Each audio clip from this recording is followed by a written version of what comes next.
변하니 안 변하니?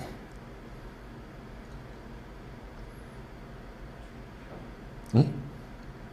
자, 시간과 공간이 변해요, 안 변해요?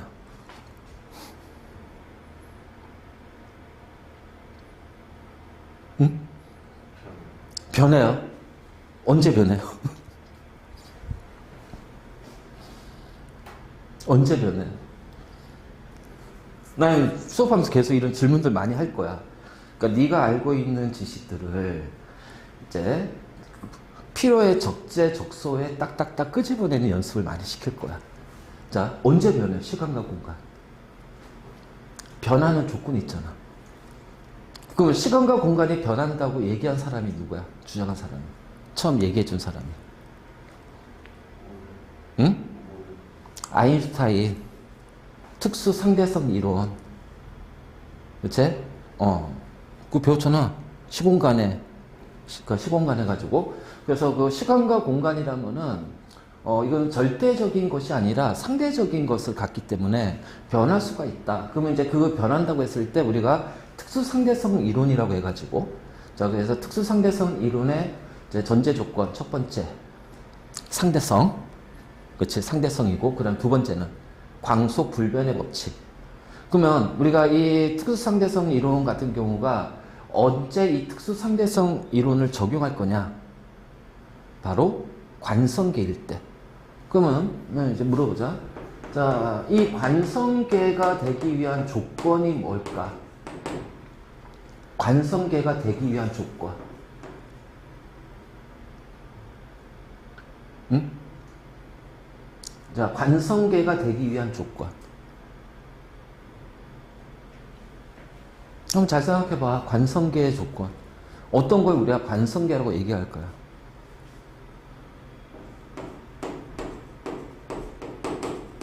알자 힘이 0일 때. 그렇지? 그래서 알자 힘이 0일 때, 즉, 등속도 운동을 하거나 또는 정지 상태가 될 때, 우리는 그때 물체 운동이 정지하거나 등속도 운동을 하고 있을 때, 그때를 관성계라고 얘기하고, 그래서 관성계에서는 정지 상태 관찰자가 있고, 자, 빠른 속도로 움직이고 있는 관찰자가 있을 거야. 그치? 그랬을 때 정지 상태의 관찰자가 굉장히 빠른 속도, 거의 빛의 속도와 가깝게 움직이는, 자, 이 관찰자를 바라봤을 때, 그렇잖아. 자, 시간이 지연이 되는 것처럼 보이고, 그 시간 지연이 일어나고, 그 다음에 길이, 공간이 압축이 되는, 수축이 되는 현상이 나타나지. 자, 어쨌든, 바로 이제 요거야. 그래서 그 우리가 관성이라는 표현, 뉴턴의 제일법칙은 무조건 알자임이 0일 때야. 정지하거나 등속도 운동할 때다. 이런 것도 항상 기억하고 있어야 돼. 그래서 이 시간하고 공간이라는 것이 있단 말이야. 그러면 우리 주변에서 여러 가지 자연 현상을 설명할 때는 당연히 시공간으로 많이 설명할 거란 말이에요. 그래서, 자, 근데 여기서 이제 규모라는 것이 이제 스케일. 규모라는 건데, 이거는 어떤 자연 현상의 크기인데, 우리 이 두 가지로 나누잖아요. 우리가 어떤 쉽게 말해서 사람의 어떤 감각을 통해서, 정확히 말해 그냥 편하게 하면 우리가 시각적으로 봤을 때, 눈으로 측정할 수 있는 스케일, 크기가 있을 거고요. 눈으로 측정하지 못하는 크기가 있을 거야. 그래서 눈으로 측정할 수 있는 크기를 거시세계. 그래서 매크로. 그치? 그 눈으로 측정할 수 없는 아주 작은 세계, 미시세계. 그래서 얘는 마이크로라고, 마이크로.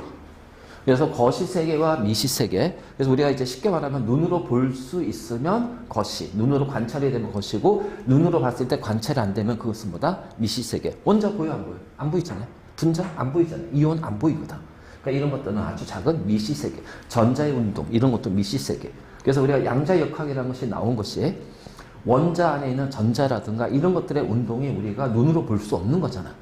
그러니까 눈으로 볼 수 없는 이러한 작은 아주 미시세계 입자들의 운동을 고전 역학으로는 설명할 수가 없었다는 거지. 그래서 확률적인 개념으로 해서 나타낸 것이 바로 이제 양자역학이라는 거야. 바로 이제 이런 거지. 그럼 미시세계보다 큰 것은 바로 거시세계. 그래서 뭐 우리가 눈으로 보이는 건 다 거시세계예요. 알지? 바로 이제 이런 식으로. 그래서 자, 그래서 이러한 미시세계와 거시세계의 어떤 시간과 공간의 규모, 당연히 미시세계는 눈으로 볼 수 없는 아주 작은 공간이니까 크기 자체도 굉장히 작을 거고요. 그치? 그 다음에 시간 자체도 굉장히 짧은, 우리가 상상도 못할 만큼 아주 짧은 시간이 걸릴 거란 얘기야. 그래서 수소 원자를 딱 봤을 때 원자 핵이 있단 말이야. 자, 물어볼게. 자, 수소가 있어. 중수소가 있어. 자, 삼중수소가 있어. 자, 얘네들의 차이는 뭐니? 그렇지. 그래서 중성자 수가 0개, 1개, 2개. 그래서 우리가 일반적으로 수소 이렇게 하면은 자, 얘가 되고 중수소는 자, 질량수 2짜리, 삼중수소 질량수 3짜리 이렇게 표현하겠지. 그래서 이게 동위원소 관계잖아. 어쨌든 간에 그래서 자, 수소는 양성자 하나로만 이루어진 거야. 이거 개념 굉장히 중요한 거니까 머릿속에 꼭 집어넣어두고. 그래서 요렇게 돼. 그러면은 우리가 수소 원자의 요 지름을 측정했더니 0.1 나노메타야. 자, 나노라는 것은 10의 마이너스 10승이라는 뜻이죠. 그래서 자, 10의 1메타를 10의 10승 등분했을 때 수소 원자의 지름은 거기에서 1등분의 10분의 1 크기라는 얘기야. 이거 굉장히 작은 크기라는 얘기지. 그리고 전자가 이렇게 한 바퀴 회전할 때 걸리는 시간이 150 아토초. 그래서 이 아토라는 것이, 자, 여기 아토라는 것이 10의 마이너스 18승이라는 뜻이에요. 그러니까 굉장히 작은 크기로 우리가 측정을 할 거란 얘기야. 시간과 공간은. 하지만은 어떻게 될까? 거시 세계는 눈으로 보일 수 있을까? 큰 공간과 자, 큰 시간의 거리가 나올 거, 시간에 나올 거란 말이야. 그래서 지구와 태양 사이 거리를 1AU. 그치? 그래서 우리가 천문 단위라는데 지구와 태양 사이 거리 1AU. 그러면은 자, 1파섹은 뭐가 돼?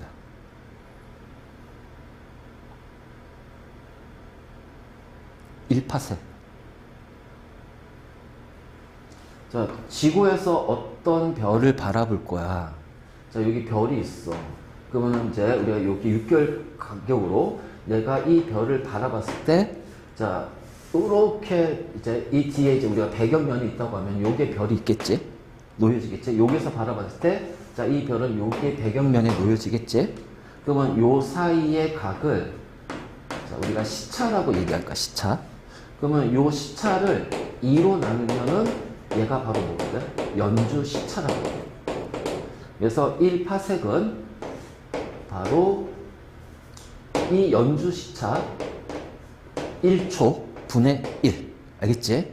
자, 요게 해당하는 거리를 우리가 이제 파섹이라고 해. 그러면 이제 우주에서 또 다루는 그 길이의 단위가 뭐가 있을까? 그렇지, 광년, 라이트 이어. 그래서 1광년은 빛이 1년 동안, 그치? 가는 거리. 바로 이제 우리가 이제 이것을 이제 광년이라고 그래. 그래서 이러한 거시 세계에서 특히 천문학에서는 AU라는 단위로 쓰고 광년이라는 단위로 쓰고 파섹이라는 단위로 쓴다. 쟤는 굉장히 큰 단위단 말이야. 왜냐면 빛은 1초 동안 어떻게 돼? 30만 킬로미터를 움직이거든. 근데 그걸 1년 동안 간다는 거야. 그 거리를 우리가 1광년이라고 얘기하고 있지. 그 다음에 시간도 마찬가지로 어떻게 돼? 태양을 지구가 공전할 때 365일. 그치? 1년이라는 이러한 어떤 큰 시간 간격이 나온다라는 거지. 그래서 바로 이제 이런 식으로 우리가 표현할 수가 있다. 자, 기본적으로 추가가 되는 것들은 잘 기억해도. 그치? 그리고 나중에 영상 지금 찍고 있으니까 영상 보면서 다시 체크하고. 자, 그래서 우리가 어떤 이제 그 자연 현상을 관찰하고 그 측정할 때는 적절한 방법으로 시간과 공간을 측정해줘야 된다라는 거지. 그래서 시간과 공간의 측정 방법은 예전과 지금은 좀 다르지. 그래서 예전, 과거에는 어떻게 측정했을까? 일단 과거는 과학기술이 거의 없었단 말이야. 현대의 과학기술이 없었기 때문에, 자, 그 당시에 이제 우리가 이제 보통 어떤 그 눈으로 보이는, 그치? 거시적인 관찰이 거의 대부분이 거시적인 관찰이었을 거야. 그래서 과거에 우리가 시간 측정할 때, 이제 우리 시간 측정할 때, 자, 태양의 위치나 달의 모양을 가지고, 그래서 달의 모양으로, 자, 변화가 나오는 것이 바로 뭐야? 음력이라는, 그치? 자, 시간이라는 것이 나오잖아. 음력으로 측정하고, 그 다음에 이제 태양의 위치해가지고서 이제 해시계. 그래서 대표적인 해시계가 우리나라 이제 세종대에 만들어진 양부일구. 이거 문제 잘 나오니까 잘 봐도. 그래서 양부일구의 특징, 양부일구는 태양이 있잖아. 쭉 떠오르면서 여기에서 가운데 이제 안에 이제 이렇게 쭉 막대기 하나가 있어. 그림자가 생길 거 아니야. 그럼 태양의 위치에 따라서 그림자의 위치가 달라지고 길이가 달라질 거야. 그래서 이건데 양부일구의 가장 큰 특징은 뭐냐면 계절에 따른 그치? 그림자의 길이까지 고려하여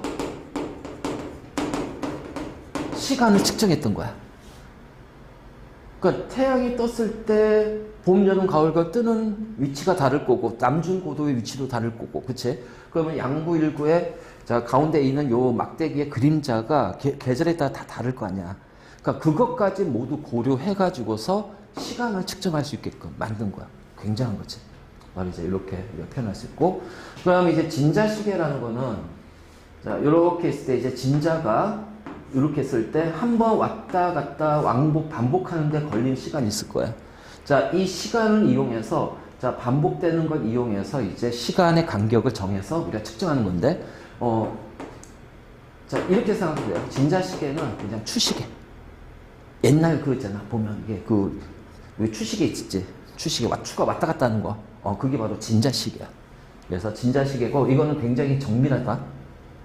굉장히 정밀했어. 그래서 진자시계가 자 유럽에서 처음에 만들어졌을 때 이 시간 오차가 하루에 한 1분 정도 오차가 날 정도로 굉장히 정밀하게 만든 거야 진자시계. 그리고 이거는 자 현재 이제 추시계 지금 많이 안 쓰지만 자 이렇게 표현했다는 거지. 자 그다음 자 길이 측정이라는 거는 자, 이 당시에 길이 같은 경우는 뭐 어쩔 수 없죠. 신체 일부를 이용해서 자, 손가락 마디의 길이나 발거는 폭이라든가 그래서 뭐 피트라든가 막 이런 것들이 막 나오게 되는 거고, 그래서 이런 식으로 해서 막대기에다 이제 눈금 표시해서 막 이용하기도 하고, 그렇지? 그래서 뭐 이런 식으로 이제 그 길이를 측정했는데 중학교 때 배웠던 거에서 그 기억나나?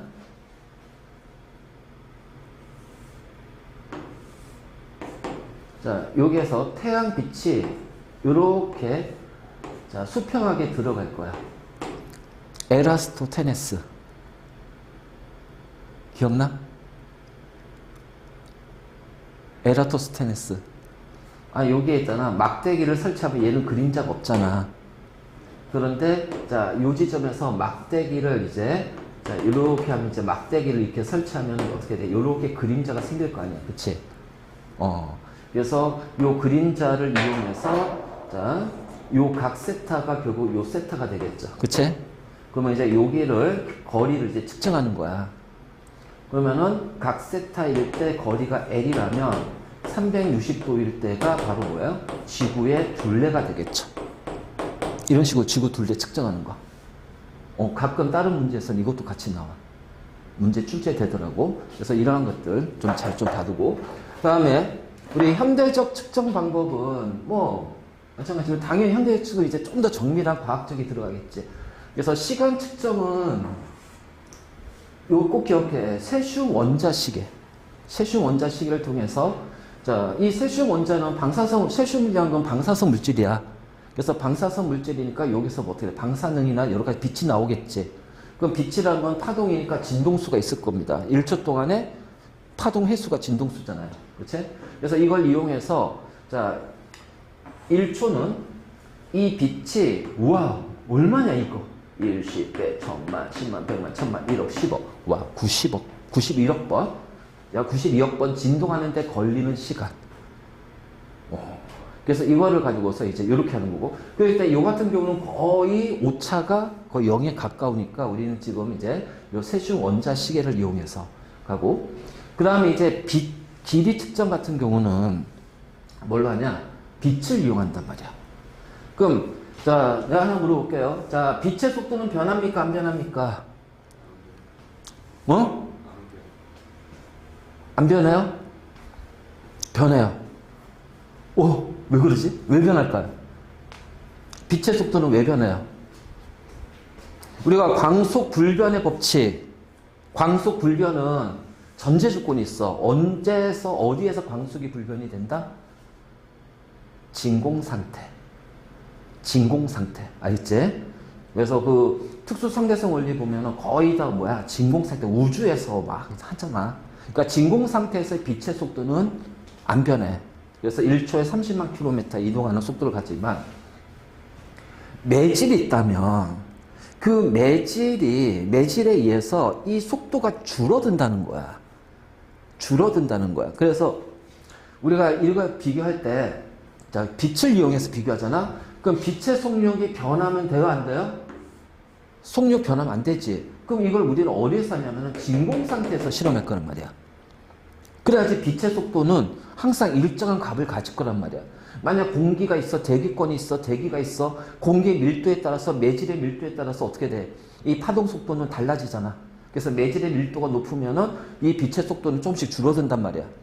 바로 이제 이런 것들이지. 그래서 진공 상태에서 빛의 속력을 이용해서, 자, 빛을 쪼여줬더니 반사돼서 돌아오는 시간을 측정하면은, 자, 측정하면서, 자, 빛의 속력이 있으니까 어떻게 돼요? 자, 이것을 가지고서 거리를 정확하게 이용해서 이제 우리가 길이를 이제 정밀하게 측정할 거라는 얘기야. 바로 이제 이런 식으로 해가지고서 길이 측정하는데, 자, 빛을 이용해서 길이를 측정할 거야. 빛을 이용해서. 그래서 1초 동안, 이제 우리가 빛의 속력을 아니까, 예를 들어서 1초 동안에 약 대략 한 30만 킬로미터래요. 30만 킬로미터래요. 알지? 그러니까 30만 킬로미터 이용하니까, 자, 30만에다가 어떻게 돼요? 1000m가 되겠지? 그러니까 대략 이제 한 3억 킬로미터인가? 3억 미터인가? 자, 이렇게 될 거란 말이야. 그치? 자, 그랬을 때 우리는 요 30만 곱하기 1000 이렇게 됐을 때, 그치? 요 시간 동안의 이동 거리를 뭘로 하자? 1m라고 정하자. 이런 식으로 이제 우리가 정밀하게 길이를 측정할 수가 있는 거야. 그리고 이제 뭐 현대 측정 기술, 뭐 이거 뭐 GPS, 전자현미경, 이런 것들 뭐 그냥, 자, 보고, 이거 하나만 좀 알아볼게요. 우주 망원경 있죠? 허블. 제임스 웹. 자, 우주 망원경의 원리가 뭘까? 허블은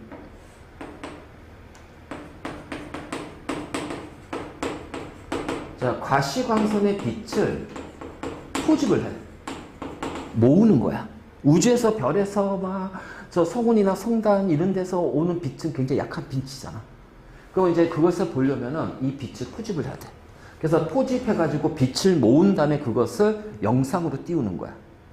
그럼 제임스 웹 망원경은 무슨 빛을 포집할 거야?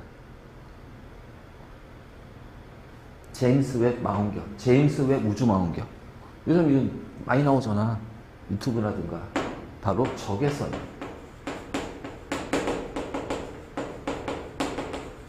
적외선의 빛을 포집해가지고, 자, 그걸 보는 거야. 그러면 적외선은 우리 눈에 안 보이는 빛이잖아.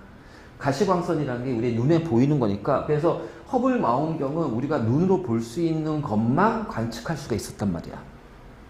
근데 제임스 웹 우주 망원경을 이제 띄웠더니 얘는 적외선을 포집하니까 우리가 눈으로 볼 수 없는 빛도 포집이 되는 거잖아. 그래서 그 허블 망원경에서 봤더니 이제 우주에서 이렇게 이제 큰 빈 공간이 있어. 검은 공간이. 그럼 가시광선이 여기는 안 나오는 거잖아요. 그러니까 이렇게 검은 공간이 있으니까 그때 사람들이 이제 제임스 웹을 띄운 다음에, 자, 이거를 관측하자고 했을 때, 자, 여기를 관측하려고 했지 여기 있는 검은 공간을 관측을 하지 않았단 말이야.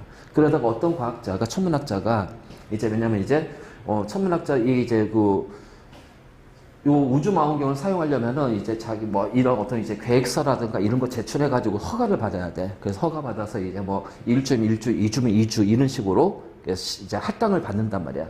그래서 그 사람이, 그 천문학자는 자기는 우리가 눈으로 보이는 것 말고 눈에 보이지 않는 아무 공간을 한번 망원경으로 관찰해 보겠다. 사람들이 난리 났지. 이거 되게 비싸잖아, 이거. 그치? 이 비싼 거를 아무것도 없는 거기에다가 왜 이거를 관측을 하려고 하냐. 그런데 어쨌든 간에 막 억지로 해가지고서 이제 허가 나왔어. 자, 관측을 딱 했더니 가시광선으로 눈이 안 보였던 것이 적외선으로 보이잖아. 거기에 상상도 못할 만큼의 엄청나게 많은 은하들, 천체들을 발견한 거야. 바로 그런 것들. 그래서 적외선을 포집했다. 이제 우주망원경 할 때 이 두 개는 조금 좀 알아도 기본 개념이니까. 이제, 그 다음에 필기하고 있으면 바로 필기해. 그때마다.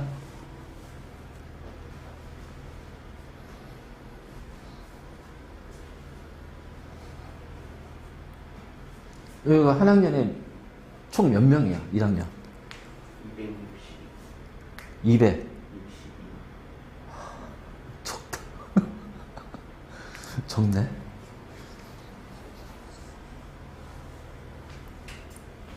그럼 한 10개만 되겠네?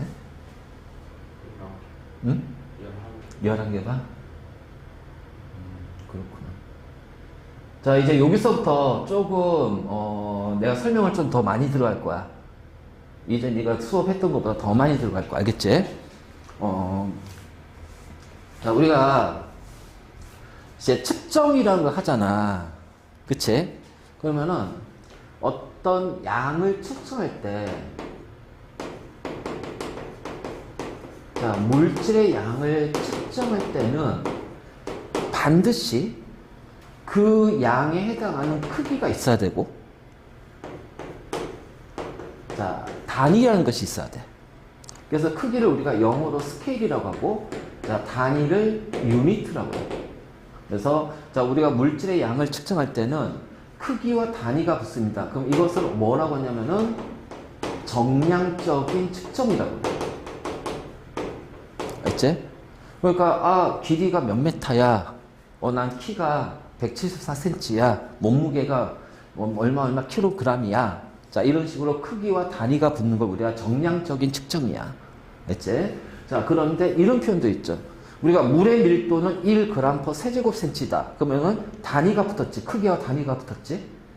그치? 자, 바로 이제 이렇게 오고, 그 다음에 리튬의 밀도는 0.53g/세제곱센치야. 세제곱센치야. 그럼 얘도 크기와 단위가 붙었으니까 정량적인 측정이 될 거란 말이야. 그런데 이걸 이렇게 표현할 거야. 리튬은 물보다 가볍다. 밀도가 작다. 자, 그러면 이거는 비교하는 거지. 크기를, 대소를 그치? 크다 작다를 비교하는 거지. 크기와 단위가 있어 없어? 없지. 그럼 이걸 뭐라 그래? 정성적 측정이라고. 그래서 정성적인 측정은 크기를 비교하는 거지 크기와 단위가 붙는 게 아니란 말이야. 알겠지? 그래서 우리가 어떤 물질의 양을 측정할 때는 정량적인 측정과 정성적인 측정이 있다. 그 정량적으로 양을 나타내기 위해서는 자, 이 단위가 중요하잖아요. 그치? 그래서 물질의 양을 측정할 때 자, 이 단위를 두는데 우리가 이 단위를 되게 많이 길이의 단위도 뭐 메타도 있고 센티메타도 있고 킬로메타도 있고 뭐 마일도 있고 인치도 있고 피트도 있고 그치? 그 우리나라 같은 경우 이제 뭐 심리, 20리에서 리라는 단위가 붙지. 그래서 심리가 4km 이런 식으로 굉장히 다양하단 말이야. 그러니까 이 많은 다양한 것들을 복합해서 막 혼용해서 다 같이 쓰면 어떻게 될까? 그러니까 똑같은 양을 측정해서 가지고 표시를 하는데 이 단위에 따라서 뭐가 달라질까? 크기가 달라지잖아. 그러면은 이것들이 서로 어떻게 돼? 과학적으로 소통하는 데 있어서 정보를 전달하는 데 있어서 오류가 생긴단 말이야. 오류가. 그래서 결정적으로 그 오류 중에 하나가 미국에서 이제 그 우주선을 띄우는데 얘가 우주 공간에 가가지고서 쭉 날아가다가 폭발했어. 그래서 그 폭발의 원인을 찾았더니 원래 설계도에는 메타라는 단위로 돼 있단 말이야. 근데 이거를 만들 때 피트라는 걸로 해가지고 만들어 버린 거야. 그러니까 이게 어떻게 돼? 크기가 달라져 버리지. 그러니까 우주 공간 올라가면서 큰 압력과 열과 압력을 받으면서 그것이 어긋나니까 안 맞으니까 폭발해 버린 거야. 이 아주 작은 사소한 차이도 굉장히 크다는 거지. 그래서 이 단위를 규격할 겁니다. 그래서 우리가 국제적으로 통용하는 규격된 단위가 있어요. 그거를 SI 단위계라고 해요. 알지? 그래서 우리가 쓰는 단위는 과학에서 쓰는 단위는 무슨 단위다? SI 단위계가 된다. 알지? 그래서 뭐 시스템 오브 인터내셔널 유니트 막 이런 식으로 가는데 SI 단위계, 그래서 국제 표준 단위계, 국제 단위계, SI 단위계야. 그렇죠? 그러면 자 이런 식으로 했을 때 우리가 물질의 양을 측정하는데 물질의 양이라는 것도 자 여러 가지가 있지. 자 봐봐. 길이는 그 하나의 양을 뜻할 거예요. 맞니? 그렇죠? 온도도 하나의 값을 가집니다. 그치? 자, 질량도 하나의 단위를 가질 거고요. 하나의 양을 가지고, 시간도 하나의 양이에요. 그러니까 어떤 한 개의 양으로 표현하는 것이 있다면, 한 가지의 양으로 표현한 게 있다면, 아까 내가 밀도라고 했잖아. 그 밀도라는 요 물질의 양은 한 개의 양으로 결정하는 것이 아니야. 왜? 부피라는 양도 있죠? 질량도 있잖아. 부피분의 질량이잖아. 그치? 그러니까, 우리가 어떤 물질의 양을 표현할 때는 한 가지의 양으로 표현하는 것이 있고 그 한 가지 양이 두 개 이상이 모여서 표현되는 물질의 양이 있을 거예요. 자, 그래서 그 한 개의 양으로 표현되는 것을 뭐라고 하냐면은 기본양이라고 불러요. 이게 바로 기본양이야. 알겠지? 그래서 기본양은 총 7개가 있다. 7개. 시간, 길이, 질량, 전류의 세기, 온도, 빛의 세기, 물질의 양. 알지? 그래서 요 7가지 꼭 기억해. 시간, 길이, 질량, 전류, 온도, 광도, 물질의 양. 그랬을 때 시간의 단위를 뭘로 하자? 세크, 초로 하자. 자, 길이의 단위는 메타로 하자. 알지? 그 다음에 질량의 단위는 그래 킬로그램을 할 거야. 전류의 세기는 암페어로. 알지? 암페어. 온도는 우리가 온도를 많이 쓰는 게 일상생활 섭씨 온도 많이 쓰잖아요. 그렇죠? 일부 유럽이나 미국에서 화씨 온도 쓰고, 하지만은 과학에서는 국제적으로 공식적인 온도의 단위는 켈빈 온도.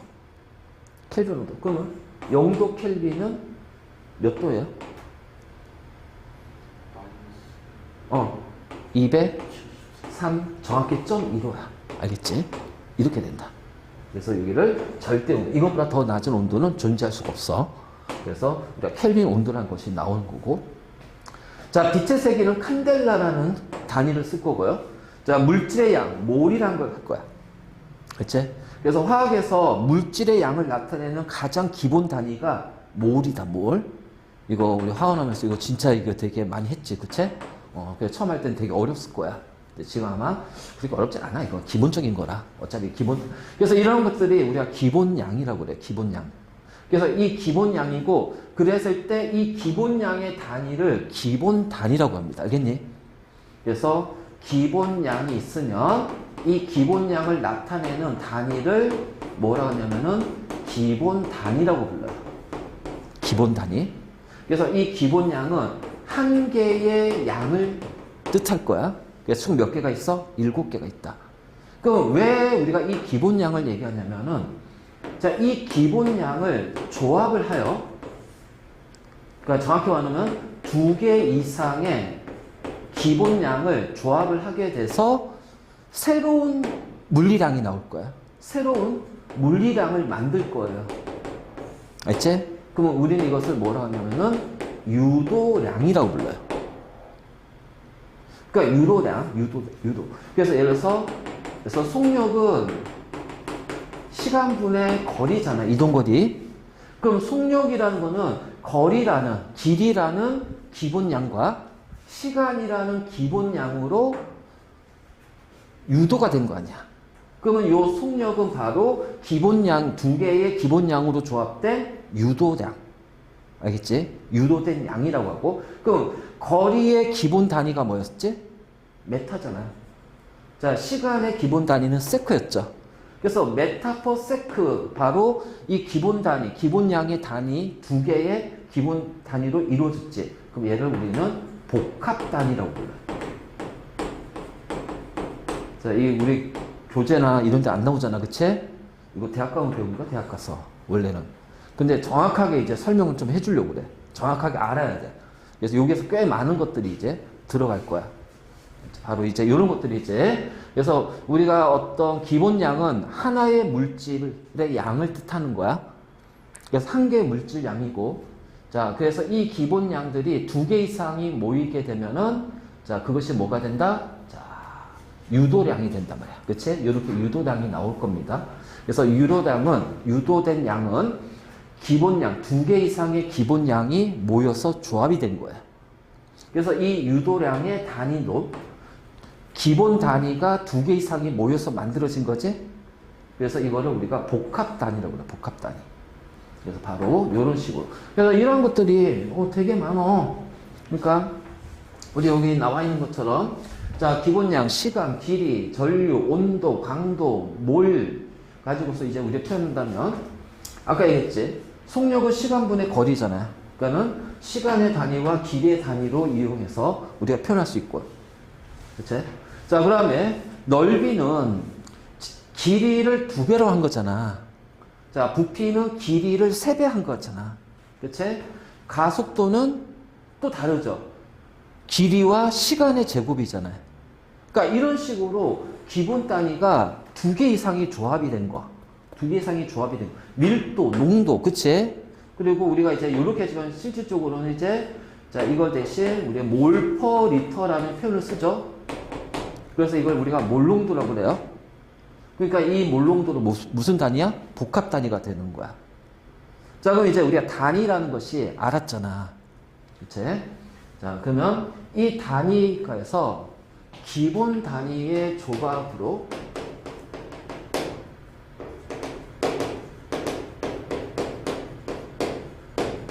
자, 유도량이 나오고, 그래서 이 기본 단위가 조합해서 자, 유도량의 복합 단위가 나오게 된다는 거지. 그치? 그래서 이제 이 단위, 근데 우리가 이제 여기에서 이제 추가가 됐기, 아까 우리 그 미시하고 거시라는 표현이 있잖아요. 그쵸? 그 미시는 굉장히 매우 작은 크기를 나타내는 세계란 말이야. 그래서 우리가 미시 세계의 양을 측정할 때는 크기가 굉장히 작거든. 그러니까 예를 들어서 0.0001 메타 이렇게 표현한다면 하나, 둘, 셋, 넷, 다섯. 그러면 이 같은 경우는 이렇게 되면 이게 어떻게 돼? 오차 범위가 굉장히 커져 버리는 거지. 그러니까 여기서 하나만 잘못하게 되면 오차가 굉장히 크게 나타난단 말이에요. 그래서 얘를 줄이기 위해서 자, 얘를 이렇게 한번 바꿔보자 말이야. 그럼 얘는 1.0 곱하기 10의 마이너스 몇 승이야? 그쵸? 마이너스 5승 메타가 되죠. 그럼 얘를 자, 10 곱하기 10의 마이너스 6승 메타로 놓는다면 10의 마이너스 6승을 대체할 수 있는 접두어를 표시할 거야. 그래서 얘는 뭐야? 10 마이크로메타. 그래서 이런 식으로 어떤 작은 크기 같은 경우 바로 이제 이렇게 되는 거지. 그래서 이런 식으로 되는 거고, 자, 거시 세계는 자, 큰 크기입니다. 큰 크기예요. 자, 그래서 예를 들어서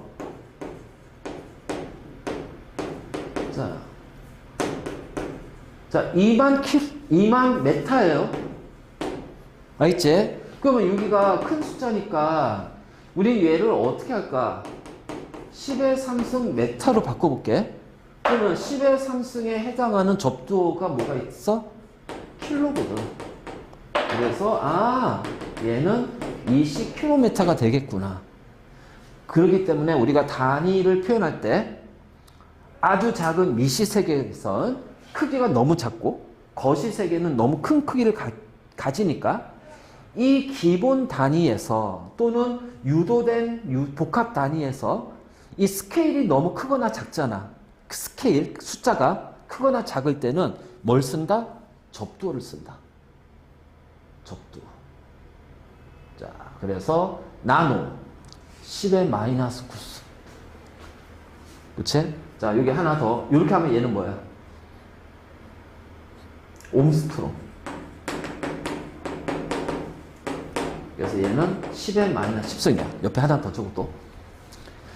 자, 마이크로 10의 마이너스 6승. 자, 밀리 10의 마이너스 3승. 센치 10의 마이너스 2승, 헥토 10의 제곱, 알지? 자, 킬로 10의 3승, 메가 10의 6승, 기가 10의 9승. 뭐 아까 아토는 뭐 10의 마이너스 18승이고 굉장히 많아. 접두어들은 굉장히 많은데 최소한의 요 정도는 자 우리가 좀 알아두자. 알겠지? 자 알아두자. 그래서 이 접두어를 알고 있어야 돼.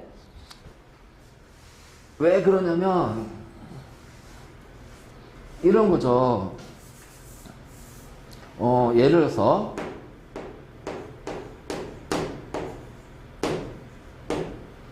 자, 100 마이크로메타입니다. 그러면은 이건 어떻게 돼요? 100 곱하기 마이크로가 10의 마이너스 몇 승? 6승 메타가 되는 거야. 그러니까 얘는 10의 마이너스 4승 메타가 되네. 자, 이런 식으로 우리가 스케일하고 기본 단위만 딱 표현할 수 있을 때, 기본 단위만 딱 표현이 됐을 때, 자, 이때 우리는 요 접두어를 정확하게 표시할 수 있어야 돼. 바로 이제 이런 거고 있고, 그리고 이 접두어는 굉장히 이제 중요한 거고, 자, 그래서 이걸 가지고서 하나 더 추가로 설명할 거야.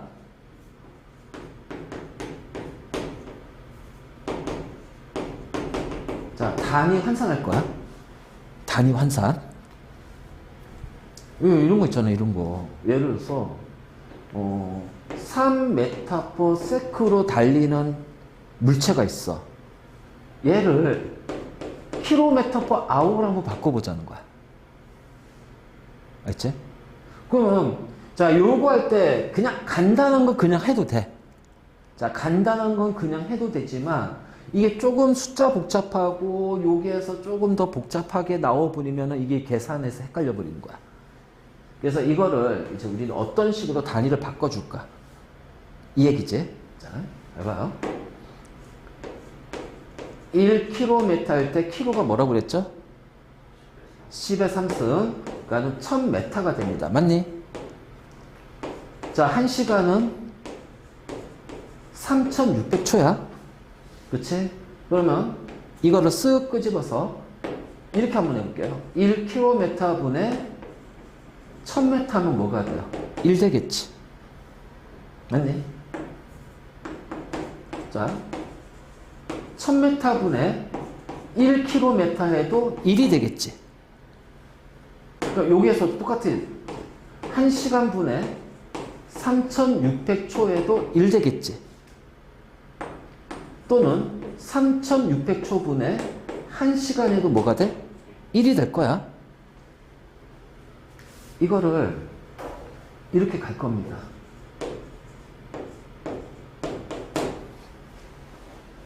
메타를 뭘로 바꿔야 돼요? 그렇죠. km/h니까 km로 바꿔야겠죠. 그럼 분모 분자 지워져야 되겠지. 메타가. 그 메타가 분모에 있는 건 요거지. 얘를 요게 곱하는 거야. 그러면은 메타 지워져. 알지? 하지만 나는 얼마를 곱한 거야? 1을 곱한 거야. 그러니까 이 물리량 자체는 이 양 자체는 변하지 않는단 말이에요. 양의 크기가. 알지? 그럼 이제 이번에는 세크를 아우로 바꿔야겠지. 그럼 세크를 지워야 되니까 세크가 분자에 있는 거는 요거잖아. 얘를 곱하는 거야. 그러니까 어떻게 돼? 1시간은 3600초. 그러면 세크 지워지니까 단위는 km/h가 나오잖아. 그럼 나머지 숫자들만 모으면 되죠. 3 곱하기 3600 나누기 1000 km/h가 되죠. 그래서 이런 식으로 우리가 단위를 바꿀 때 이렇게 곱해주는 얘네들 있지. 얘네들을 환산임자라고 그래. 환산임자. 이게 우리가 과학할 때 굉장히 많이 중요한 거야. 이 환산임자가. 이게 실제로 계산하다 보면 특히 막 이제 물리라든가 화학 같은 경우도 대놓고 막 사용이 돼.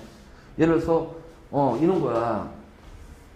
우리가 제일 많이 헷갈린 게 자, 1g 세제곱 센티입니다. 그 나는 얘를 킬로그램 퍼 리터로 자, 메타 삼성으로 바꿀게요. 알겠지? 그러면 이거 어떻게 바꿀 거냐라는 거야. 그럼 이렇게 가는 거죠. 1g per 세제곱센치니까 자, 1kg은 1000g이에요. 맞니? 그렇죠? 자, 메타니까 1메타는 100cm지. 여기에 3승 해보면 되잖아. 맞니? 그러면 센치 3승, 센치 3승, 그람 지워지잖아. 그러니까 계산하면 어떻게 돼? 1000분의 그러니까 10의 3승분의 그치? 얘는 10의 6승이 되죠. 킬로그램 메타 3승이에요. 그 계산 얼마야? 이렇게 나온단 말이야.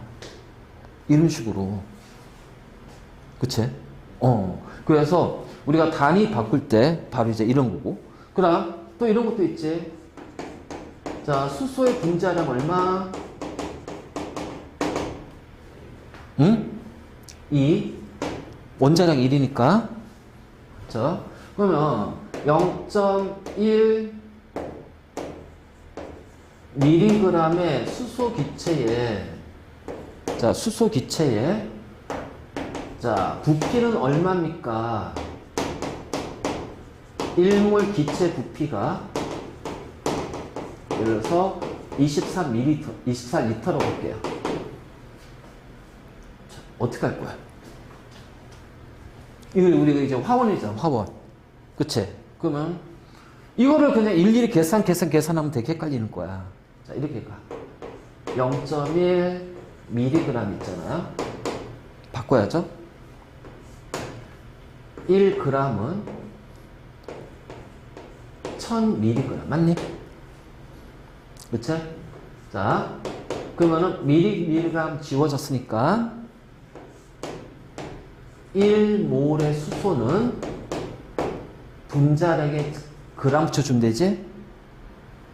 자, 그러면 그램 지워지죠? 1몰 수소 기체 부피는 얼마예요? 24L예요. 그럼 이렇게 지워지니까 부피값이 나오지. 이런 식으로 화학에서는 이렇게 써먹을 거야. 그래서 우리가 단위 환산하는 거 이거 잘 좀 정리해. 그래서 이 환산 인자 이용해서 하면 물리에서 계산할 때 단위 바뀌는 것들, 그다음 화학에서 나중에 이제 막 이런 계산 몰 같은 거나 이런 것 이런 거 계산할 때도 우리가 조금 더 쉽게 할 수가 있어. 접근할 수 있어. 계산 실수 줄이는 방법이야. 그래서 이런 식으로 이제 단위를 환산할 거야. 자, 우리가 단위에서 조금 내용을 좀 많이 좀 투자할 거야. 자, 여기까지 됐니? 지워도 되지? 돼? 뭐 필요한 거 다 썼지? 응. 아니, 쓰고 있으면 써. 아니면 사진 찍어도 되고. 사진 찍던가. 제일 좋은.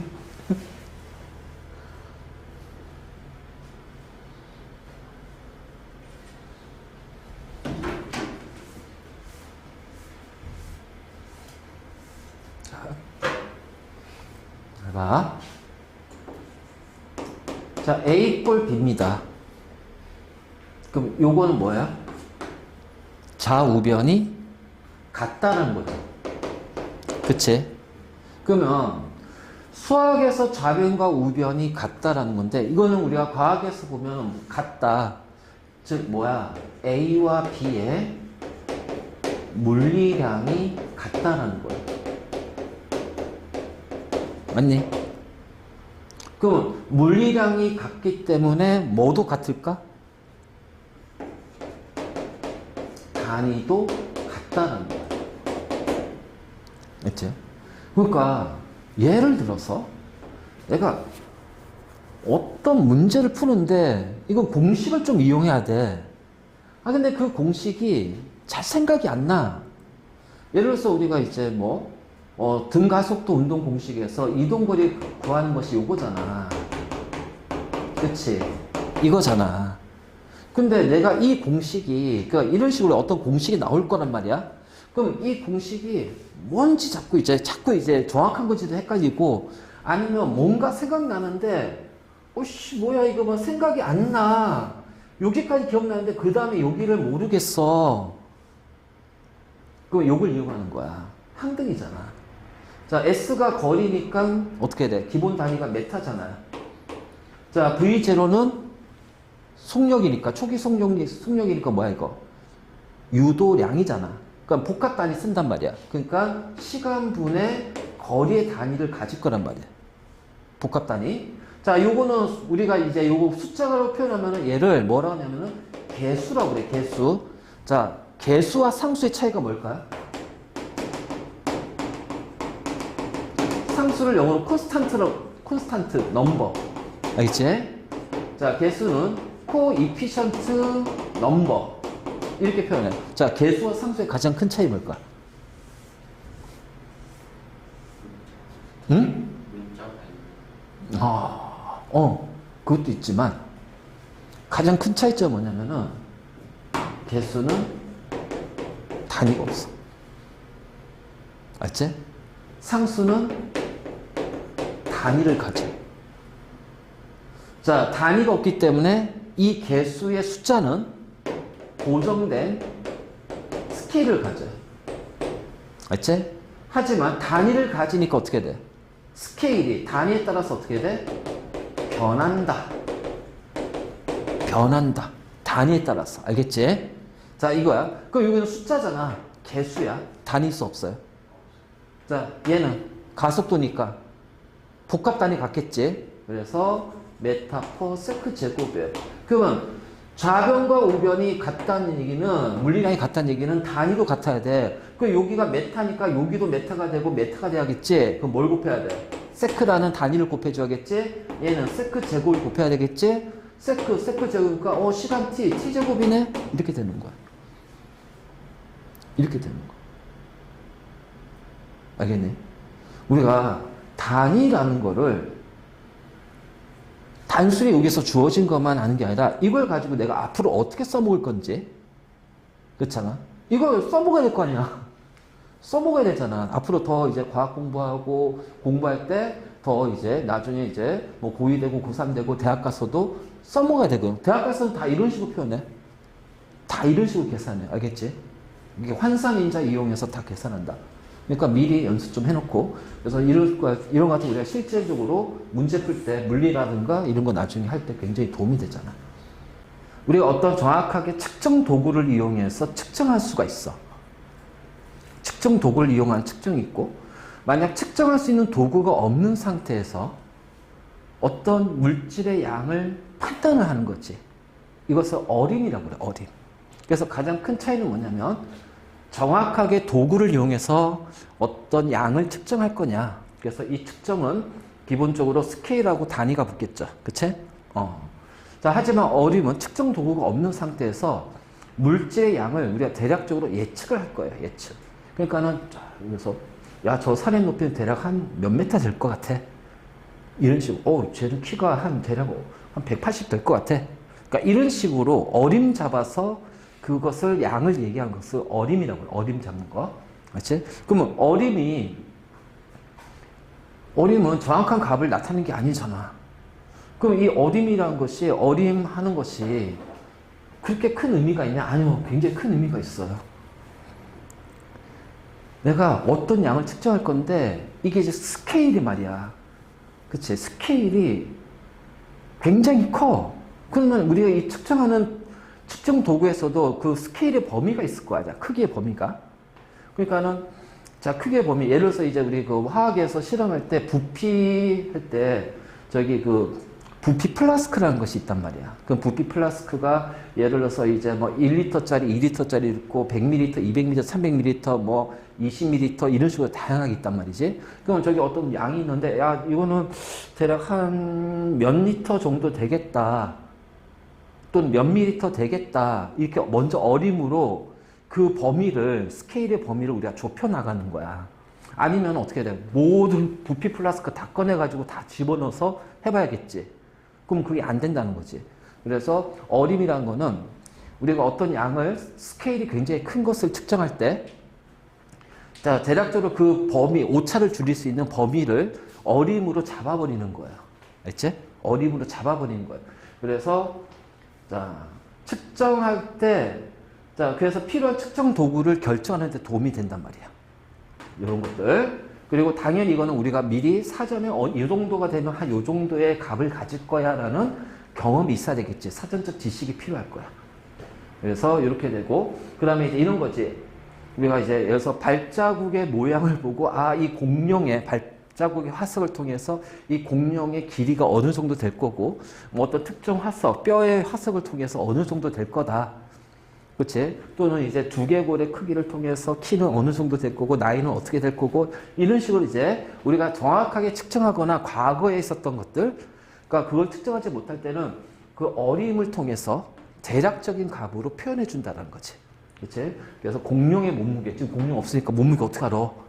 그러니까 거기서 기존에 있어 우리가 발견된 화석을 통해서 크기, 몸무게 이런 것도 우리가 예측을 하는 거야. 어림.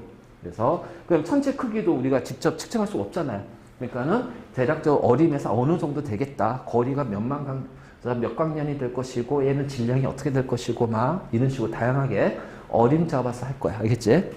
그래서 우리가 측정은 측정과 어림이 있다는 거. 자, 그리고 자, 측정하려면 당연히 어떻게 돼? 기준이 되는 표준값이 있어야 되겠죠. 그래서 측정의 표준이에요. 측정 표준. 자, 측정 표준은 그냥 우리가 이렇게 생각하면 돼. 그 기본량의 단위를 결정하는 거야. 기본량의 단위를 정확하게 정하는 거지. 그래서 예를 들어서 우리가 길이 같은 경우 18세기 말에는 지구의 북극에서 적도까지 길이를 1000만 분의 1로 나눈 값을 1m라고 정의를 내려. 그래서 이를 이용해서 자, 금속으로 그 1m에 해당하는 도구를 만드는 거지. 금속으로. 그래서 얘 이제 그래서 한 요 정도 그 금속을 해서 만들어서 얘가 1m짜리 금속이야. 근데 문제는 금속은 변형이 될 수도 있고, 그치? 온도나 열에 의해서 변형이 될 수도 있고, 그 다음에 공기 중에 산소하고 반응하면 어떻게 되니? 산화되면서 녹이 생성이 될 수도 있고. 그래서 이러한 우리가 금속으로 만든 도구, 미터 원기라는 얘네들이 부식이 되든 변형이 되든 자, 조금씩 어떻게 돼요? 그 길이가 달라질 수가 있을 겁니다. 그래서 자, 이것이 시간의 지점에 따라서 손상되니까 다른 기준을 잡아줘야겠지. 그래서 자, 내가 그랬잖아. 빛의 속도는 변한다. 매질에 따라서. 그래서 진공 상태에서의 빛의 속도 299,792 맞나? 1, 10, 100, 1000만, 10만, 100만, 1000만, 1억. 와. 그치? 1초 동안 30, 1, 10, 100, 1000만, 1억. 2억 9,979, 2억 9,979만 2,458m. 1초 동안. 그치? 그거를, 자, 그러면 요게 초에 요렇게 해당하는 거리를 1m라고 하자. 우리 빛으로 가는 거, 알겠지? 그래서 이렇게 해가지고서 이제 측정하는 요 표준, 이 기준이 되는 표준은 점점 바뀐다. 그래서, 우리가 이런 거잖아. 우리가 이제 1몰의 기준이, 1몰은 얼만큼의 집합이에요? 한번 잘 생각해봐. 1몰은. 이게 물질의 양을 나타내는 기본 단위잖아. 몰이. 1몰은 얼만큼의 집합이야? 1몰.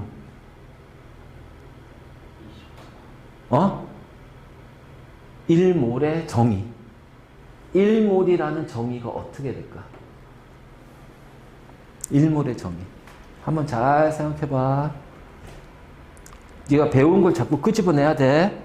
자꾸 이 과정을 반복해야지. 네가 배웠던 것들을 그게 나중에 더 효율적으로 사용할 거 아니야. 근데 이런 과정이 없으면 배웠는데 시간 지나면 까먹는단 말이야. 아깝잖아. 자꾸 끄집어내는 연습해줘야 돼. 그래서 1몰은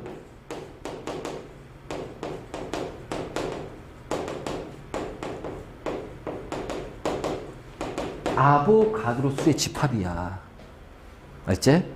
그러면 이 아보가드로 넘버, 아보가드로 수는 뭘 가지고 결정할까라는 거야.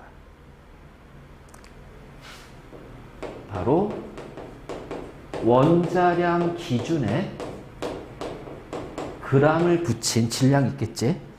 거기에 들어있는 원자의 수가 아보가드로수예요. 그러니까 우리는 현재 원자량 기준을 뭘로 잡았어? 원자량 기준, 현재 기준이 응? 탄소 12, 탄소의 질량수 12, 그치?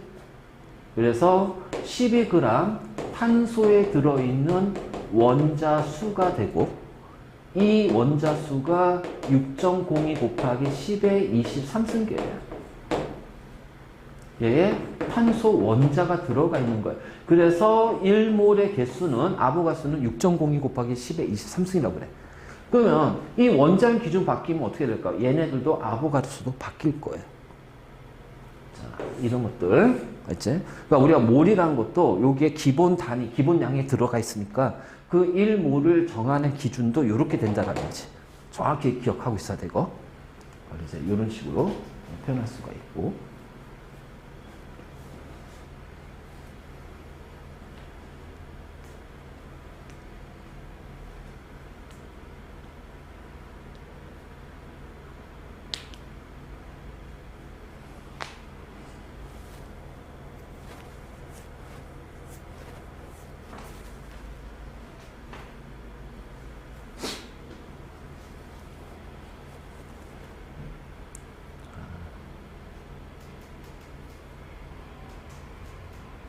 그래서 이거 하면서 계속 그 연결되는 화원, 물원, 나중에 생원, 지원 파트도 같이 들어갈 거야. 알겠지? 조금 더 깊게. 알겠니? 그래야지 이제 개념들이 체계적으로 자리 잡힌단 말이야. 그럼 나중에 이제 고2 때 가서 너는 이제 아마 화생을 해야 될 거야. 그치? 의대를 생각하고 있으니까. 그러면은 화원하고 생원을 할 때, 그리고 그 다음에 이제 수능을 볼 때도, 수능은 어차피 우리가 이걸 봐야 되고, 그리고 이제 그 대학 입시에서 네가 이제 의대를 생각하면은 일단 이제 갈 수 있는 게 수시야. 그치? 수시에서 네가 이제 내신 성적이 진짜 좋아. 그러면 그때는 이제 우리가 교과 전형으로 지원해야 돼. 교과 전형으로. 근데 이제 내신이 1등급에서 5등급으로 바뀌었으니까 아무래도 내신에서의 변별력이 떨어질 거 아니야. 그치? 그러면 분명히 이 교과 전형에는 두 가지가 추가가 될 겁니다. 첫 번째는 면접이 들어갈 거야. 면접, 심층 면접. 그러니까는 이런 거지. 막, 야, 그죠? 원자량 기준이 탄소 10인데 이거를 탄소 6으로 바꾸면 어떻게 변할 거냐? 이런 식으로 이제 물어볼 거야. 구술 면접. 뭐 이런 식으로 이제 이런 식으로 해서 하는 그런 것이 있고, 그 다음에 이제 뭐야? 최저 기준이 더 강화가 될 거야. 수능 최저가. 그래서 이렇게 되고, 두 번째 수시에는 이제 학생부 전형이 있지. 교과, 비교과, 생기부. 그때 어차피 교과는 거의 비슷비슷해. 의대를 지원한 학생들은 거의 다 비슷해. 그리고 생기부도 거의 비슷비슷해. 알지? 그러면 거기서 이제 크게 갈리는 게 뭐냐? 생기부에서 세특이야, 세특. 나는 의대를 가기 위해서 고1 때 어떤 탐구, 통합과학에서 어떤 탐구를 했고, 그래서 고2 때 화학하고 생명을 선택했는데, 화학하고 생명에서 나는 이쪽에 어떤 거 해서 탐구 주제를 뭘로 잡아서 이렇게 했고, 그래서 고3 때는, 그래서 거기에서 이제 우리가 투과목이잖아. 투과목이 이제 8개도 각 투에서 이제 2개씩 쪼개졌잖아. 그럼 화학에서 하나, 생명에서 하나 딱 선택할 거 아니야. 그 의료와 관련된 쪽이 해가지고 갈 거 아니야. 선택할 거 아니야. 그치? 그러면 그거 해가지고서 나는 이제 이렇게 해서 여기서 조금 더 이렇게 해가지고 좀 더 세부적으로 전공과 직업하고 연결돼가지고, 그 의대도 나는 이제 예를 들어서 뭐 수학과 의사가 하고 싶다. 아니면은 뭐 이제 뭐 흉부외과 하고 싶다. 뭐 내과 하고 싶다. 뭐 그러면 그쪽과 관련된 쪽 탐구 주제 잡아가지고 거기서 갈려. 일단 거기서. 그리고 세 번째 전형이 수시에서는 논술 전형이 있어. 논술 전형. 그래서 논술 전형 같은 경우 이제 너희 때 아마 좀 많이 바뀔 거야. 현재 논술 전형이, 의대 논술이 작년, 재작년 해가지고서 올해까지 의대 논술 정원 인원수가 늘어났어. 논술 전형이. 그 논술은 크게 두 가지거든. 수학 논술만 보는 대학이 있고, 수학과 과학 논술을 보는 대학이 있어. 알지? 근데 그 수학 과학인데, 과학 논술을 보는 대학 중에 일부는 교과목을 지정하는 거야. 아, 우리는 생물 논술 볼 거야. 알지? 이런 식으로 해서 과목을 지정하는 대학이 있고, 아니야. 우리는 그냥 여기 물화생지에서 선택할 거야. 그래서 그게 대표적인 연대하고 경희대가 선택이야. 연대의대랑 경희대의대가 과학은 내가 물화생지에서 내가 선택해서 논술을 봐야 돼. 자, 그런 식으로. 알지? 이게 있고. 그 다음에 이제 정시는 수능이지. 바로 그 얘기야. 그래서 지금부터 1학년 때 이제 내가 다시 그 자료 해가지고 알아봐 주겠지만은 일단은 내신 신경 써야 되고, 그다음 생기부, 특히 세특, 알겠지? 교과 세특, 이런 것들 좀 신경 써야 돼. 세특은 아직은 세특 아마 이제 그 1학기 그 기말 끝나고 쓸 거야. 기말고사 끝나고 방학 그 사이에 이제 세특이 들어갔는데 1학기 세특이. 근데 미리 니는 그거 생각하고 있어야 돼. 주제를 좀 잡아놓고. 그래서 우리 통합과학에서 연결된 거. 그래서 통합과학에서 이제 의대랑 연결된 거면은 화학 파트도 있고 뒤에 생명 파트도 있잖아. 그치? 그 생명체 구성물질. 그리고 이제 기말고사에 생명 시스템도 있을 거고. 그러니까 이거하고 해가지고서 네가 어떤 좀 탐구 주제를, 세특 주제를 좀 잡아놓고 거기에서 이제 난 이제 그 과정이 있어. 그거를 조금 고민하면서 이제 좀 준비 좀 해야 돼. 알겠니?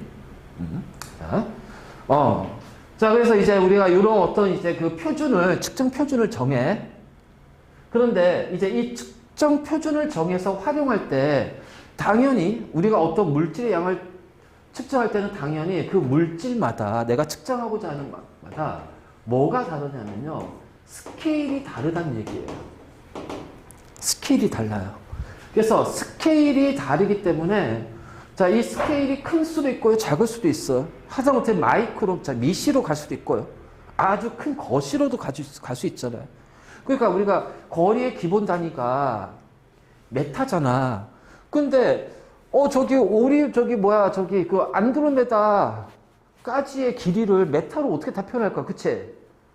그러니까 우리는 이제 여기에서 어떻게 돼? 조금 더 그 스케일에 맞는 단위를 써야 된다. 그러니까 무조건 기본 단위를 고집하는 건 아니야. 그래서 우리가 어떤 그 측정 표준을, 그러니까 실제로 측정할 때는 있잖아. 스케일이 다르기 때문에 그 단위의 종류를 반드시 기본 단위를 쓸 필요는 없다는 얘기예요. 단위의 종류를 맞춰서 사용할 거예요. 알지? 그리고 접두어가 들어갑니다. 아까 얘기했지? 마이크로, 나노, 옴스트롱, 킬로, 뭐 메가, 막 이런 거, 기가 이런 것들. 그래서 접두어를 사용해서 하는 경우도 많다라는 거야. 그러니까 반드시 기본 단위만을 고집하는 건 아니다. 스케일에 따라 달라. 그리고 사용 빈도에 따라 달라. 그래서 예를 들어서 우리가 기온을 표현할 때는 도시라는 단위로 나타낸다. 그치? 오늘의 기온은 뭐에서, 고양시는 이제 낮에 영상 11도. 이렇게 되고, 밤에는 영하 1도. 이렇게 하면서 특정 기온이 이상이 넘어가면은 폭염주의보. 그리고 기온의 변화가 예년에 비해서 10도가 뚝 떨어지면은 한파주의보. 이런 식으로 해서 어떤 주의보를 발령해서 이용하고, 그 다음에 이제 우리 자동차나 버스나 이제 우리 차량을 운행할 때, 자, 과속 차량 단속할 때는 그 속도의 단위를 km/h 시속으로 표현한다. 알지? 그러니까 메타파세크라는 기본 단위로 조합된 유도 단위를, 복합 단위를 쓰는 게 아니라 km/h라는 복합 단위를 사용할 거야. 그 다음에 공기 중에는 미세먼지, 자, 미세먼지 눈에 보입니까? 안 보여요. 그러니까 얘는 미시세계예요. 마이크로란 말이야. 마이크로 스케일을 갖는단 말이야. 그러니까 마이크로 스케일을 가지니까 어떻게 돼? 자, 요거. 그렇죠? 마이크로그램, 10의 -6승이라는 접두가 붙어버리죠. 이렇게. 그래서 1제곱미터의 공간에 자, 이 미세먼지가 얼만큼 들어있느냐. 근데 얘는 굉장히 마이크로한 스케일이기 때문에 자, 이런 식으로 접두어가 붙어서 표현하기도 하고, 그 다음에 영양성을 표현할 때는 그램으로 표현할 수도 있고요. 그치? 아주 미량으로 들어있으면은 자, 우리가 여기에서 이제 요 접두를 빼면은, 그렇잖아. 그럼 숫자가 0. 이렇게 가니까 이렇게 미리그램 표현할 수도 있고, 밀리리터 등 이제 다양하게 그 스케일에 맞춰서 우리는 표시해 줍니다. 자, 소리 같은 경우도 데시벨이라는 단위를 이용해서 하고요. 자, 혈당량. 그치? 그래서 마이크로 포 디리터라는 단위를 이용해서 혈당을 관리한다. 오씨, 뭐야. 그러니까 이런 식으로 그래서 우리가 어떤 양을 측정할 때는 스케일이 다르기 때문에 단위의 종류를 거기에 맞춰서 사용하기도 하고 접두어를 사용한다. 알겠니? 이거 꼭 기억해. 그래, 남은 여기 얘들은 그냥 우리가 일상생활에서 많이 쓰이는 거니까 그렇게 어려운 건 아니야.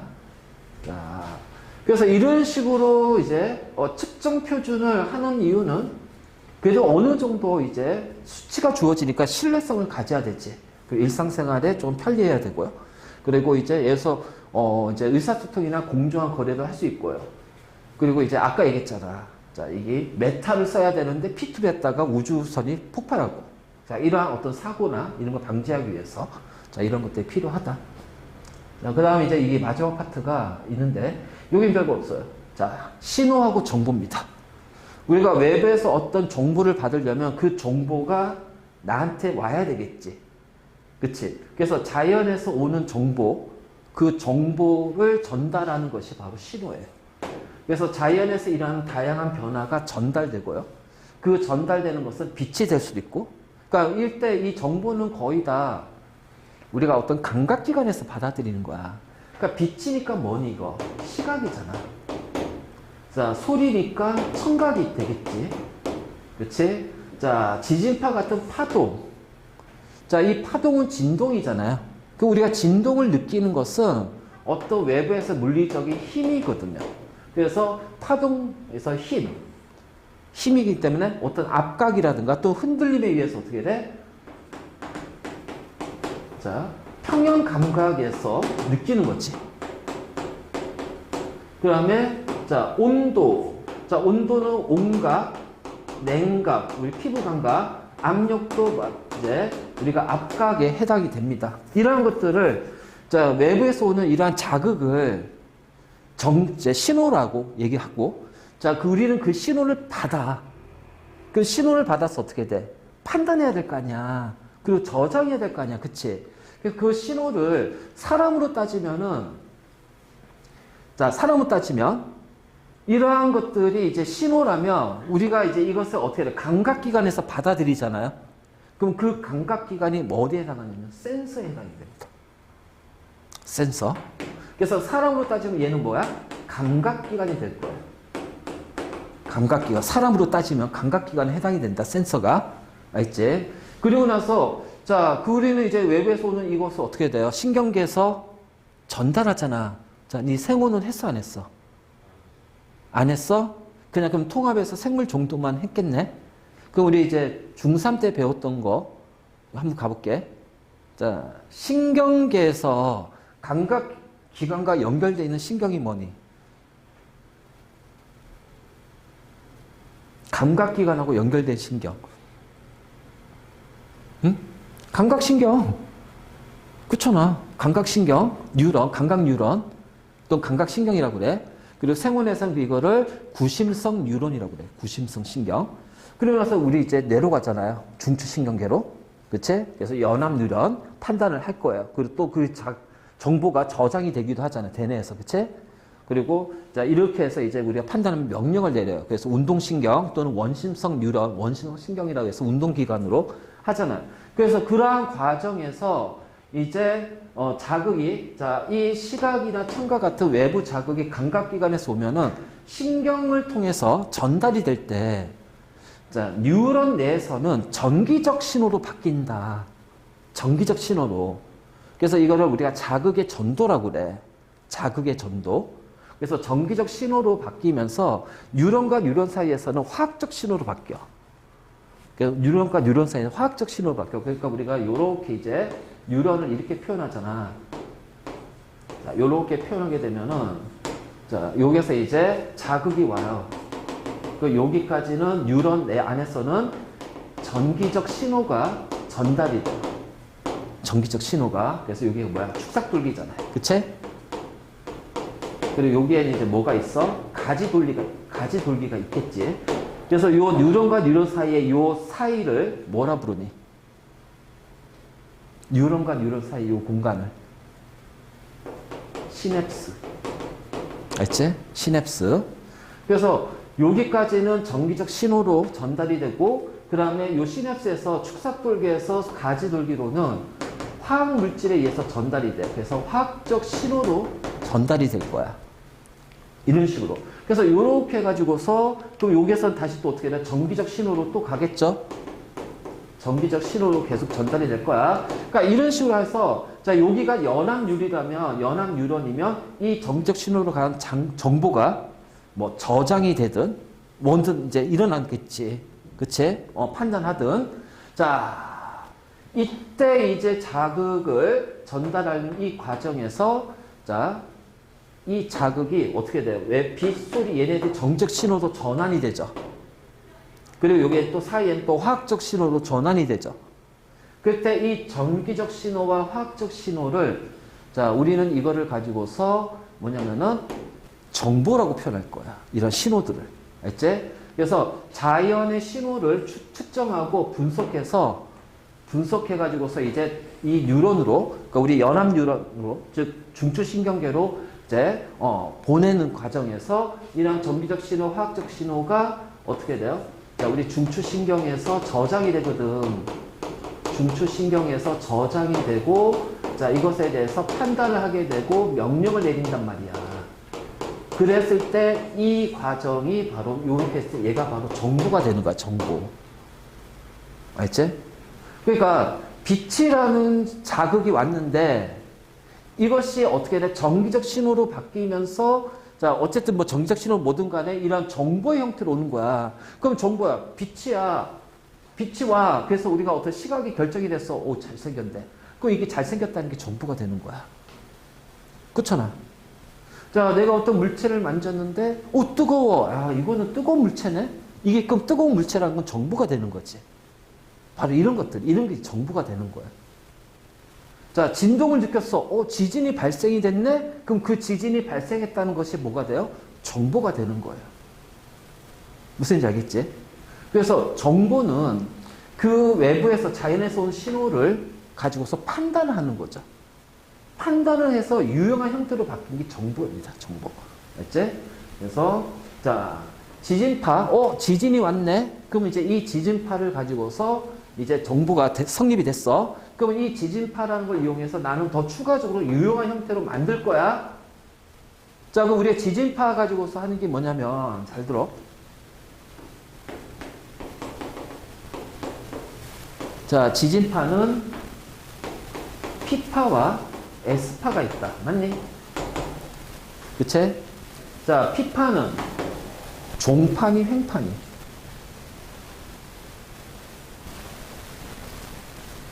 종파는 앞뒤 진동, 횡파는 위아래 진동. 앞뒤 진동이야, 위아래 진동. 종파죠. 그치? 자, S파가 횡파예요. 그냥 앞뒤 진동이에요. 그래서 앞뒤 진동이니까 얘는 어떻게 돼? 속도가 빠르다는 얘기예요. 자, 횡파는 상대적으로 속도가 느리단 말이에요. 그럼 지진이 발생이 되면 뭐부터 도달할까? 그치? P파가 먼저 도달할 거야. 그래서 P파가 도달하고 나서 그 다음에 S파가 도달해요. 그러면 지진계에서 이런 식이 되겠지. 쭉 가다가, 자, 요 지점에서 P파가 도달하면 얘는 앞뒤 진동이니까 흔들림이 적어요. 그러다가 여기에서 S파가 도달하면 어떻게 돼요? 커지겠죠. 그럼 요 시간 간격 우리는 뭐라고 그래? PSC. 그럼 PSC 가지고서 뭘 측정한다? 응? 진원지와 진앙지, 진원지, 진원지까지 거리란 말이야. 지진이 발생한 지점까지의 거리를 우리가 알 수가 있어. 알지? 그래서 몇 메타, 그래서 그 지하 몇 메타 지점에서 지진이 발생했어. 진원지가 여기야. 그래서 이걸 이용할 수도 있고요. 그 다음에 그래서 이러한 PSC 가지고서 이제 지진의 발생 지점을 확인할 수도 있고, 그 다음에 이제 지구 내부라든가 이런 거 변화를 알 수가 있어. 자, 보통은 온도가 올라가면요, 지진파의 속도는요, 느려집니다. 그러면 여기가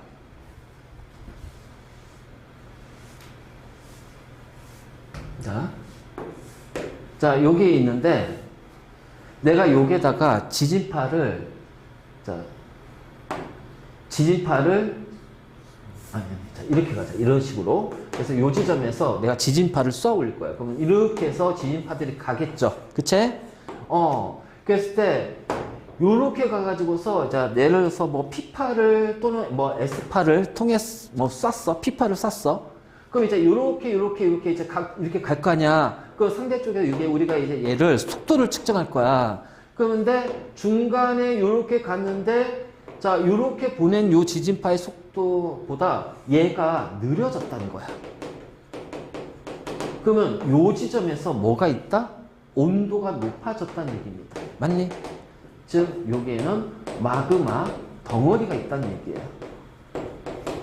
이걸 마그마 방이라고 해요. 마그마 방. 자 이런 식으로 지층에서 마그마라든가 멘틀 대류라든가 기온의 분포라든가 온도의 분포라든가 이런 여러 가지 지각의 상황을 우리가 지진파를 통해서 확인할 수가 있어. 알지? 바로 이런 식으로 지진파를 통해서 이런 걸 확인할 수가 있죠. 자, 그 다음에 온도를 측정해요. 그럼 이제 이 온도라는 신호를 가지고서, 그치? 자, 이 온도라는 신호를 통해서 우리는 어떤 정보를 얻을 수 있냐? 체온을 측정하는 거야, 체온. 그래서 체온을 측정해서 분석하여 건강 상태를 확인할 수 있대요. 자, 우리가 체온이 보통 이제 37도 정도, 36에서 37도잖아요? 이게 이제 정상 체온이라고 했을 때,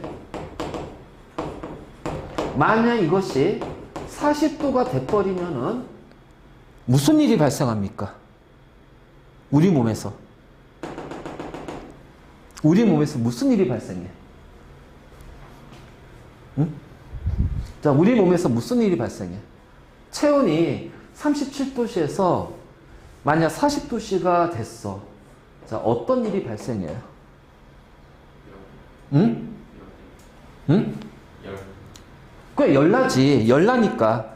그러니까 체온이 올라가면 우리 몸에는 어떤 상황이 벌어지냐면, 바로 우리 몸에서 여러 가지 물질 대사 작용이 줄어듭니다. 왜?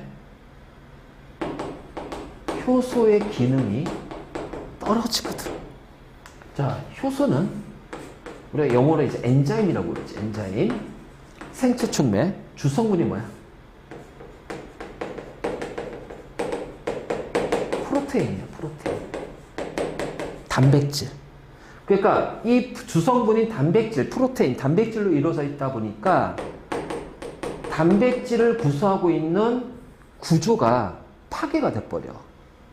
그래서 단백질은 1차 구조, 2차 구조, 3차 구조, 4차 구조가 있단 말이야. 그러면 1차 구조는 이제 그 수소 결합에 의해서 긴사슬제, 펩타이드 결합 연결된 거고, 2차 구조는 이제 수소 결합에 의해서 나선 구조라든가 병풍 구조. 자, 3차 구조는 이 나선 구조, 병풍 구조가 더욱더 접혀가지고서 겹사슬 간에 이제 인력에 의한 입체적인 구조. 그것이 두 개 이상 모이면 4차 구조. 근데 얘네들은 온도에, 열에 약하거든. 그래서 구조가 변한단 말이야. 변성이 일어난 거야. 그럼 우리 몸에서 이제 어떻게 돼? 물질 대사가 툭 떨어지는 거지. 그러면 이런 효소들은 우리 몸의 모든 반응에 관여하는 건데, 이거 40도 올라가면 이렇게 돼버리니까 어떻게 될 거야? 생명이 위험해지는 거야. 바로 이런 식으로 연결을, 우리가 체온을 측정하는 이유가 바로 요겁니다. 알겠지? 자, 우주의 빛. 우주에서 온 빛을 측정하고 분석하여 우주의 생성 과정을 알 수 있다.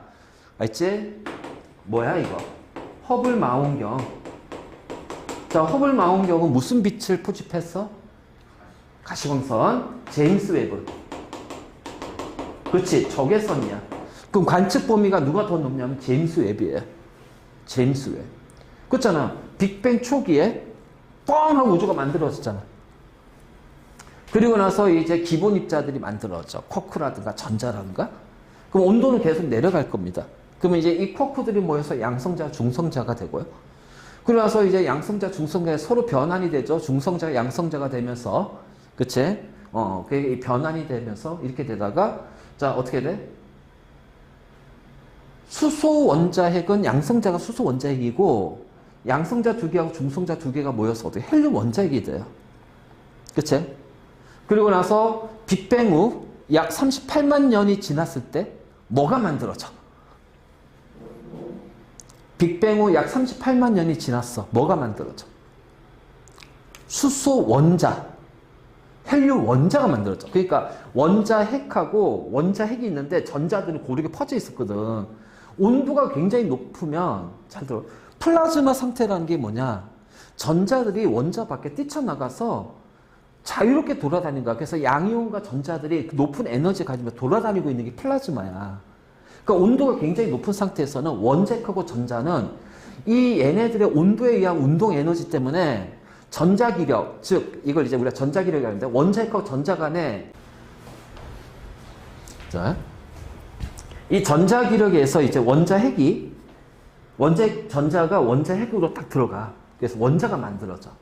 그래서 38만 년이 딱 됐을 때 원자가 만들어져. 그럼 전자 때문에 불투명한 우주가 투명해져요. 그치? 그럼 이때 이제 뭐가 방출이 되냐면 이때 이제 우주 배경 복사가 이제 퍼져나가는 거야.